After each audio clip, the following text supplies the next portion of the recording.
Madame, Monsieur, bonjour, merci de nous rejoindre pour ce nouveau 12-13 en Midi-Pyrénées. 80 km/h sur les départementales, décidément, cette décision qui doit rentrer en vigueur au 1er juillet ne fait pas l'unanimité. 40 millions d'automobilistes et les motards en colère ont déjà manifesté le week-end dernier et une nouvelle mobilisation est prévue demain. Jean-Marc Planat de la Fédération des motards en colère 31, je précise, est avec nous. Bonjour. Alors, une manifestation contre la réduction de vitesse de 90 à 80 km/h sur les routes secondaires à double sens est prévue bientôt. Qu'est-ce qui vous met en colère dans cette décision ?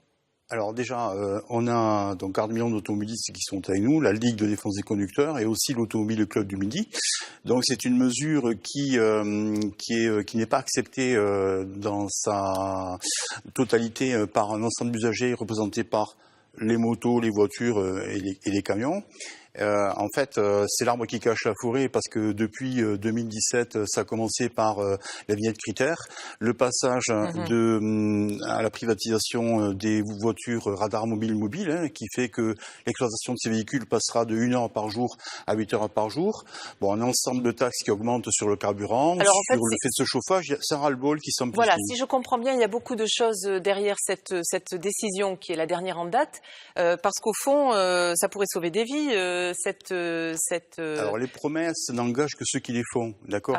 Donc ça se base sur une loi de Nilsson qui date de 1980 et quelque chose, qui a été tenté au Danemark, qui a donné des résultats dans un premier temps, et puis la mortalité est regrimpée à un niveau antécédent, ce qui fait que le Danemark est repassé à 90. On a un bel exemple d'inutilité de la décision, et c'est cosmétique, parce que ça fait 3 ans qu'on a un constat d'échec sur la mortalité routière en France. Alors qu'est-ce qu'il faudrait faire selon vous ? L'attirail répressif a quand même augmenté pendant ces 3 ans et continue d'augmenter.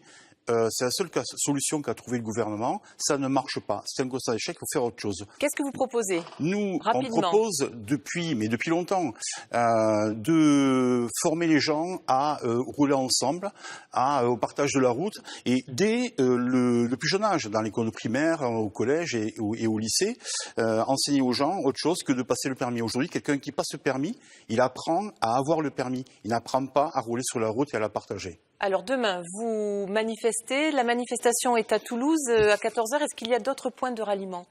Alors ça converge, donc c'est une manifestation départementale, mais converge vers nous toutes les antennes des départements limitrophes, en partant du 11, du 12, du 32, du 81, 82, 46, 47. Donc tout ce petit monde, si je peux m'exprimer ainsi, va converger en moto et en voiture pour être au rendez-vous à 14h, avenue Fondeille à Toulouse. Alors il y a cette manifestation, il y en aura d'autres, vous reviendrez peut-être nous en parler sur ce plateau. Oui. Je vous remercie en tout cas d'être venu aujourd'hui, Monsieur Planat. Merci. Merci de nous avoir suivis, bon après-midi et à bientôt.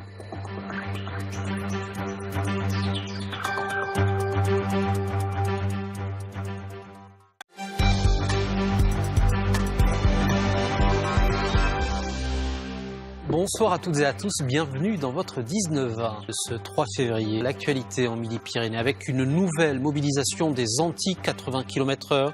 Ils passent à la vitesse supérieure, plus de 2000 motards et automobilistes se sont rassemblés aujourd'hui à Toulouse.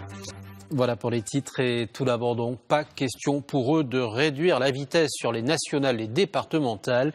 Les anti-80 km/h sont en colère et l'ont fait savoir en nombre aujourd'hui. À Toulouse, Stéphane Compon, Denis Tanchereau. Des fumigènes et un radar pris pour cible sur le périphérique, symbole pour les motards de la répression routière. Qu'ils appliquent déjà les sanctions sur la conduite addictive, aux stupéfiants, à l'alcool, à l'usage de smartphones et aux textos, ceci en conduisant. Déjà, pour commencer, on fera ça. En début d'après-midi, ils sont plusieurs centaines sur ce parking à préparer l'opération Escargot.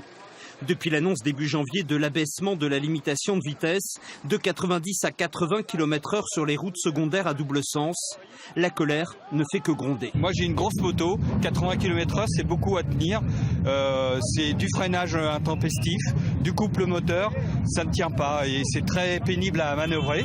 Si le gouvernement juge cette mesure indispensable pour baisser le taux de mortalité sur les routes, les motards mettent en avant l'exemple du Danemark. Ils ont même fait machine arrière et ils ont obtenu des résultats positifs en faisant machine arrière, en revenant à 90. Donc c'est bien la preuve que ça sert absolument à rien. Abaisser la vitesse à 80 km/h est un faux problème selon les motards.